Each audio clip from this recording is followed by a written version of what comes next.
यादव जिंदाबाद जिंदाबाद जिंदाबाद। आपका नेता कैसा होगा? शंकर यादव जैसा होगा। शंकर यादव जिंदाबाद जिंदाबाद जिंदाबाद। जीतेगा भाई जीतेगा, शंकर यादव जीतेगा।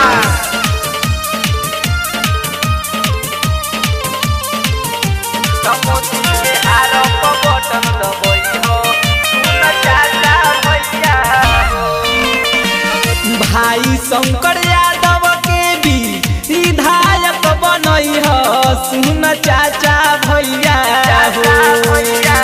भाई शंकर यादव के भी विधायक बनई हो, सुन चाचा भैया हो। हाँ सुन चाचा भैया हो, मोती के हार पर बटन दबई हो, सुन चाचा भैया हो। मोती के हार पर बटन दबई हो, सुन चाचा भैया हो। मोती के हार पर बटन दबई हो। शंकर यादव जिंदाबाद जिंदाबाद जिंदाबाद। आपका नेता कैसा होगा? शंकर यादव जैसा होगा। विकास यादव प्रेजेंट्स। सुख दुख के साथी बनी है बार सच्चा नेता, विधान सभा पारू के हवे चहेता। ए चाचा सुनो हो, सुख दुख के साथी बनी है बार सच्चा नेता, विधान सभा पारू के हवे चहेता। बाढ़ पीड़ित हिंदू मुस्लिम सबके कैले मदद, जानी तू भूलई हो।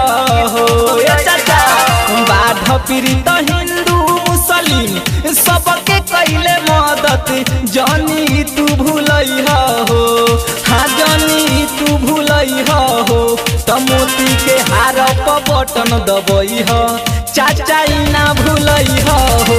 मोती के हार पर बटन दबई हो, सुन चाचा भैया हो।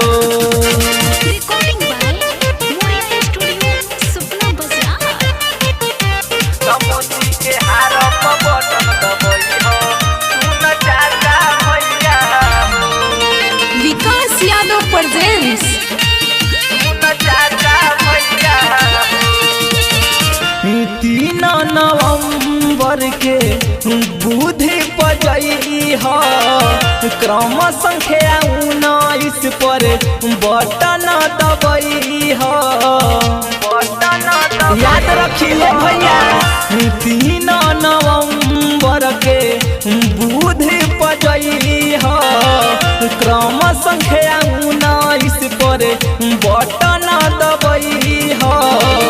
कहे सनी यादव जानी धोखा में तू आई हो, तोहर परिले पैया हो। कहे सनी यादव जानी धोखा में तू आई हो, भैया परिले पैया हो। हाँ चाचा परिले पैया हो। मोती के हार पर बटन दबई हो, जानी बतिया भूलई हो। मोती के हार पर बटन दबई हो, सुन चाचा भैया हो। भाई शंकर यादव के भी विधायक बनई हो, सुन चाचा भैया हो। भाई शंकर यादव के भी विधायक बनई हो, सुन चाचा भैया हो। हाँ सुन चाचा भैया हो।